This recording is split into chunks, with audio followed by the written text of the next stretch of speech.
Daniel Mendoza, asambleísta de Alianza País de la Comisión de Fiscalización, interpelante en el juicio político al Contralor Carlos Pollitt. Buenos días. Buenos días, Lenin. Buenos días a todos los televidentes.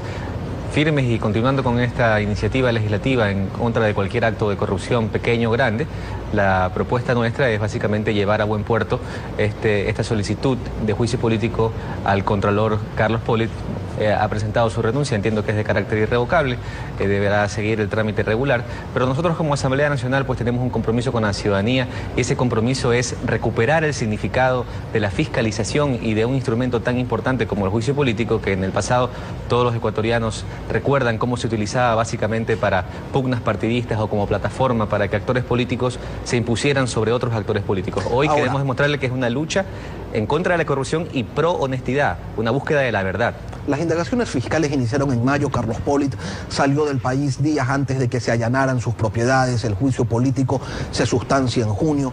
Pero Pollitt, como usted bien señala, ya renunció a la Contraloría, se encuentra fuera del país y al parecer no tiene previsto volver para acudir a la interpelación en la Asamblea. Le pregunto, ¿perdió piso entonces este intento de interpelación? Porque ¿cómo se interpela a un ausente? En ningún momento, yo más bien considero que toma más fuerza. ¿Por qué? Porque el juicio político no es una pesquisa política, ni vamos detrás de un trofeo o de una cabeza. Vamos a darle el mensaje correcto a la ciudadanía, y es que tenemos que buscar la verdad, tenemos que buscar la transparencia. Y si no está la persona que puede y debe dar esas respuestas, ¿cómo se llega a esa verdad? En este momento nos encontramos en el proceso de sustanciación que acabará el 27 de este mes, y el Contralor o el excontralor deberá presentar sus pruebas de descargo, puede hacerlo por escrito.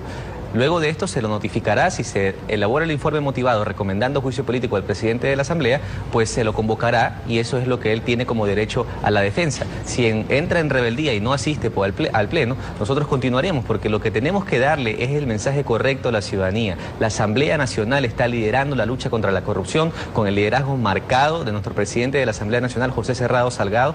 Nosotros estamos demostrándole a la ciudadanía que vamos a continuar y que no hay tregua para ningún acto, pequeño o grande. Si es ilícito, debe ser investigado y debe ser sancionado. Ahora sí, en estricto derecho el juicio puede continuar, pero primero, ¿no les llama la atención que alguien que acude a una cita médica deje un poder delegando la procuración judicial a alguien para que lo represente ante cualquier proceso legal que pudiera darse en su contra? Es verdad que existe gente muy previsiva, pero esto a días de ser allanado, ¿les parece a ustedes casual?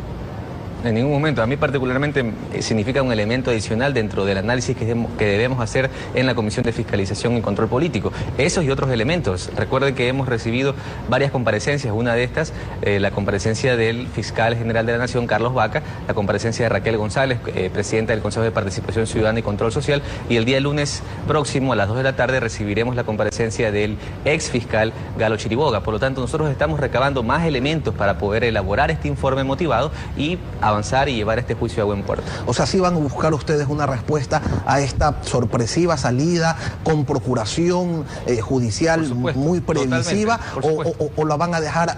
No, es que le pregunto porque con Carlos Pareja Yanuseli, quien salió del país también, él ha dicho que le avisaron, que le dieron información desde la Fiscalía, y sobre ese tema en la Asamblea no se ha hecho nada.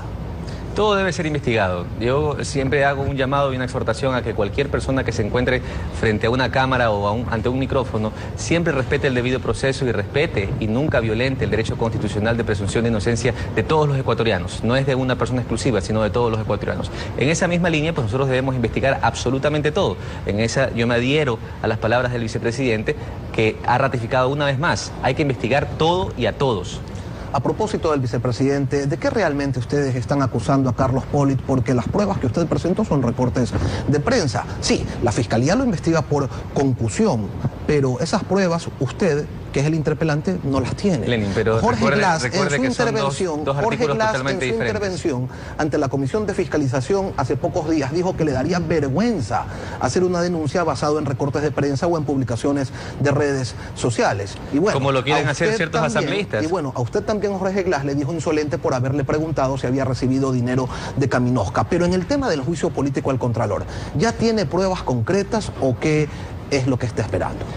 Le doy un detalle sumamente rápido. Nosotros nos basamos en la Constitución, artículo 131, que habla claramente del procedimiento para iniciar un juicio político a todas estas autoridades que son de conocimiento público, contralor, superintendentes, etcétera. Es diferente el procedimiento para presidente y vicepresidente, según el artículo 129 de la misma Constitución. Por lo tanto, tenemos que regirnos al Estado de Derecho en el que vivimos y no irrespetar todos estos derechos constitucionales de todos los ecuatorianos.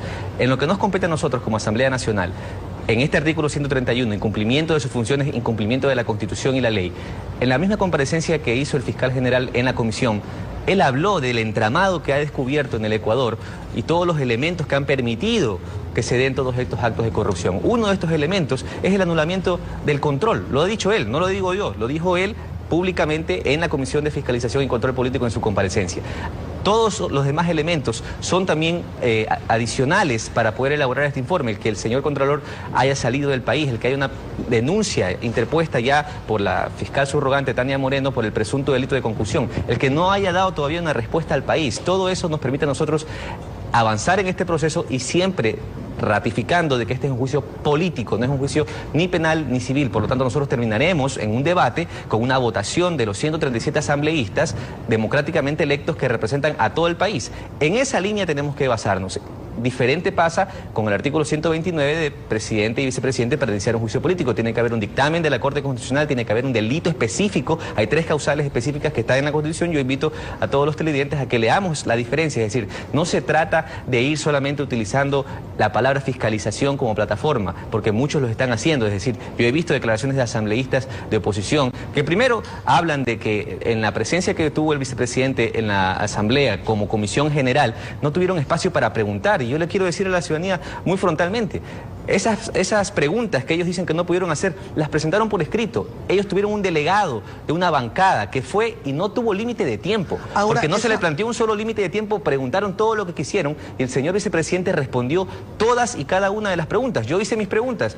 Independientemente de que el presidente haya considerado que era oportuna o no, yo hice las preguntas que consideraba necesaria hacérselas públicamente. Por lo tanto, en esa línea nosotros tenemos que seguir trabajando para demostrarle a la ciudadanía que esta lucha contra la corrupción no tiene tregua y que en realidad no es un tema exclusivo solamente del sector público. También tenemos que hablar de la corrupción en el sector privado y tenemos que institucionalizar una verdadera lucha contra la corrupción en todos los ecuatorianos. Esa argumentación del entramado con el que la Fiscalía trata de interponer alguna excusa y que veo que ustedes la están acogiendo es una cosa rara, porque solamente si Brasil y Estados Unidos les da información, entonces pueden actuar. Y es una cosa rara, porque los delitos se habrían cometido en Ecuador. Las personas que recibieron el dinero son ecuatorianos. Algunos de los pagos se habrían hecho aquí en el país. En otros países, antes de que la Procuraduría brasileña entregara información, ya había hasta expresidentes imputados. ¿No cree usted entonces que estamos ante la más clara prueba del colapso de las instituciones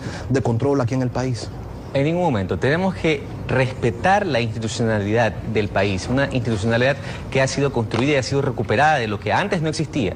Por supuesto que han habido traiciones al proyecto, han habido funcionarios que efectivamente han actuado indebidamente luego de haber sido designados por un proceso totalmente legítimo, y eso también tiene que quedarle claro a la ciudadanía. Es decir, en la comparecencia que hizo la presidenta del Consejo de Participación Ciudadana y Control Social en la comisión, ella habló de todo el proceso de designación que empieza con los ciudadanos y termina con los ciudadanos. Eso no pasaba antes. Lenin, recordemos cómo se designaban las autoridades de control en el pasado. Una terna del presidente de la República. Era el Congreso el que se imponía, usted lo sabe. Era el Congreso enviada por los presidentes. Pero el Congreso era el que se imponía, y se imponía ante el Ejecutivo, se imponía ante actores políticos desde el Congreso. No se imponía porque escogían de entre una terna. Pero eso es lo que le estoy diciendo. No, eso todo el Ecuador lo sabe. El Ecuador sabe de que las organizaciones políticas del pasado, en ese Congreso que ya quedó en el pasado, que hoy, gracias a Dios, estamos viendo que asambleístas de oposición están trayendo al presente esas malas prácticas del pasado, para que se den cuenta de lo que ya quedó atrás. Por eso hoy tenemos que respetar la institucionalidad del Ecuador. Esa institucionalidad no puede ser violentada. Por supuesto tenemos que fortalecerla. El Consejo de Participación debe ser fortalecido, debe ser adicionalmente agregado más filtros para poder designar a las autoridades, para poder anticipar cómo pueden actuar. Pero hay cosas que hoy tenemos que defender a capa y espada, y por eso estamos aquí los jóvenes trabajando por el país. Se nos ha terminado el tiempo. Queremos agradecerle la comparecencia a Contacto Directo. Muy amable.